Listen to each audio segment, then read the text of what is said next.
Hey guys, welcome to Redneck Off the Range. Yeah, it's been a couple weeks since I uploaded a video. I was gonna shoot some video footage on spring break, but I just didn't get to it. I did, however, get to see a couple of new movies that just came out on spring break, so I figured I might as well do a couple of movie reviews on them since I've never done a movie review before. So the first movie that I went and saw was Kong Skull Island, and spoiler alert if you haven't seen the movie. It was a pretty good movie. I wouldn't say it was the best King Kong movie, and I know it's a totally different story than typical King Kong, but I would say that the best King Kong movie that was ever made was probably the one from 2005 with Jack Black and Naomi Watts. I would say that was probably the best King Kong movie ever made. I'd say it was even better than the original, and I know that people are probably going to give me a hard time on that, and that's okay. But anyway, this King Kong movie, Kong Skull Island, it's set in a different time period. It's set in I guess technically it's post-Vietnam era because it's right after the U.S. withdraws from the war. The original King Kong was set in the early 30s, late 20s, somewhere around there. So it's quite a bit past where that whole incident in like New York and all that happened. If this is even the same universe, which I don't think it is. It's a different island, different natives. I mean, the natives that were on the island look more Asian than they did African. In every other King Kong movie I've seen, the natives on the island were African. And these natives were more Asian, so it was like they were closer to Asia than they were to Africa. The whole concept of the movie was basically John Goodman's character was looking for Skull Island because I guess he landed there in his earlier career or whatever. I forget what his job was. He was wanting to go to Skull Island to prove that he wasn't crazy about what he saw back when he was younger. So when you first see Kong in the movie, other than the very first scene where you see Kong appear, when John Goodman and Samuel L. Jackson and all the other characters come across Kong, they basically make out Kong to be a villain. And Kong's really not a villain, but later they show that Kong is actually a good giant gorilla. Basically, they were in these helicopters and they were dropping bombs on the island that were supposedly seismic charges or whatever, and they were researching something, but I think that was all just a cover, and Kong just totally destroys all of these military helicopters. It was pretty cool scene, but that kind of made Kong look like a villain or the main antagonist, and really Kong's not the antagonist of the film. The antagonist is Samuel L. Jackson, because after the incident, his sole mission is now to just kill Kong, which is I'm not too big on that whole we're just gonna kill Kong storyline, but I mean, I guess that's just the way that they made Samuel L. Jackson the antagonist. So spoiler alert, they don't kill Kong, which is good. Samuel L. Jackson gets himself killed, though, attempting to kill Kong. There were some pretty cool new creatures that they had on the island. There was this really giant ox or buffalo-looking thing. It was huge. A lot of the animals on this island are huge. And they really didn't have any dinosaurs, I don't think. I think there was a Triceratops skeleton that made an appearance. There was also this pretty cool, like, bamboo shoot spider thing that killed a couple of the soldiers. And, a lot of the animals in this film were huge. So Samuel L. Jackson and the rest of the soldiers took out this giant spider, and it was kind of creepy looking. So that was a cool new creature. Then there was that buffalo thing, or I said earlier, and then the main like villain creatures. They called them skull walkers or skull crawlers. They basically have like 2 legs, a tail, and a head that kind of looks like a skull. So I don't really know. It was kind of like a giant lizard with only 2 legs. And I don't really know how I feel about those creatures, but again, it's a whole different storyline. So, and I think it's technically a different universe. I did like all the new, pretty much all the new creatures that they showed in this movie.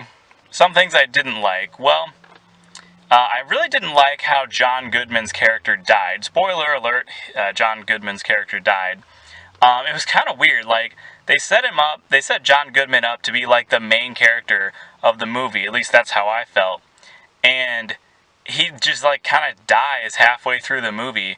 The characters are going through this like field or this like area where they're trying to go after Kong, and they run into the skull crawler things, and John Goodman's camera flash keeps going off, which doesn't really make any sense, and the skull crawler thing just eats him, and then his camera flash, you can see the camera flash inside the stomach of the creature that ate him, and it's like, you see flashes off in the fog, and they're like trying to look for this thing.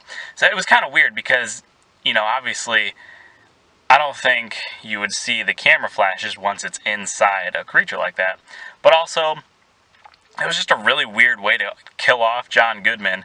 I mean, like, I feel like if John Goodman had to die, I think they should have done it at more towards the end of the movie, which I guess it was the second half of the movie, but it was still, it wasn't close to the end of the movie, really. And so I just thought that was kind of out of place. My biggest complaint about the movie is the fact that they made Kong walk like a man, which is a big no-no. Kong is a gorilla, not a man. Gorillas and man, they're not anatomically the same. So the fact that Kong was walking like a man was just totally out of place for me. Kong should walk like he did in the 2005 version of King Kong, just like a giant gorilla. In the 70s King Kong movie, he walked like a man, I think, and that was, first of all, the 70s King Kong movie is terrible. Yeah, that was probably my biggest complaint about Kong Skull Island. If they made him walk like a gorilla is supposed to walk, I think it would have been a lot better movie than it was. And I guess one other thing was John C. Reilly's character's entrance. If you don't know, John C. Reilly is in the movie, and which I actually didn't know that he was going to be in the movie. He's this like World War II fighter pilot that crashed on the island, and he lived there for like 20-something years. And his first appearance in the movie, it's just like his classic John C. Reilly moment, where all of the natives are about to kill the group of people that got trapped on the island, and John C. Reilly just comes out and he's like, no, these people are okay. I don't know, it was just totally out of place to me. I don't know, it was kind of weird. Although John C. Reilly did a good job at portraying that kind of somewhat crazy character who's been marooned on an island for half of his life. He was mostly serious, which it wasn't a Step Brothers John C. Reilly, which is good. But again, his first appearance was kind of that classic, almost Step Brothers like John C. Reilly. I guess one more thing that I thought was kind of weird was that there's 2 female characters in the movie, at least 2 main female characters.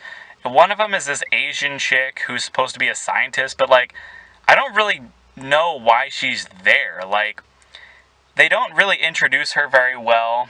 She was with John Goodman's character, and I don't know what the other scientist guy, what his name was. He's this black guy. I've seen him in other stuff, but I can't think of what his name is. But those are the 2 main scientists, and then like they're introduced in the beginning of the movie, and you know who they are. and then later they're with this Asian chick who I guess is like their assistant or something, I don't know. But it's like, she didn't really have a purpose for being there other than just adding another female character. Like, she didn't have very many lines. She didn't really add anything to the movie. I don't know. I just feel like she was just placed in there because they're like, oh, well, there's too much testosterone in this movie. We gotta have some estrogen or whatever. So I really don't know. She really just, to me, just didn't serve any purpose. And, if you're gonna add another female character like that, at least give her a purpose other than just the fact that, hey, we got another female character in the movie. I just don't know how I feel about that. All in all, I would say it was a pretty good movie. I'd give it like a 7.5, maybe even 8 stars. I'd give it a higher rating if Kong actually walked like a gorilla. But yeah, so it was a pretty good movie. I do recommend going to see it. It's different. It's kind of original, and it's kind of not original because it's based on King Kong. But it's a totally different story, so you don't really know what to expect. There's no like Kong and female character love interest or whatever you want to call it. Like is in a traditional King Kong movie. I guess there's a little bit of that, but I mean, like, there's no, like, Kong kidnaps the girl and they have to go find her type thing, anything like that, and they don't take Kong to the mainland or anything like that, they just get the hell out of there. So anyway, that's my review on Kong Skull Island. Again, I give it, a 7, 7.5, maybe even 8 stars. I don't know, somewhere in there. Definitely not a 10, but definitely better than a 5 or a 6. I do recommend going to see it. Anyway, that was Redneck Off the Range, and until next time, be safe.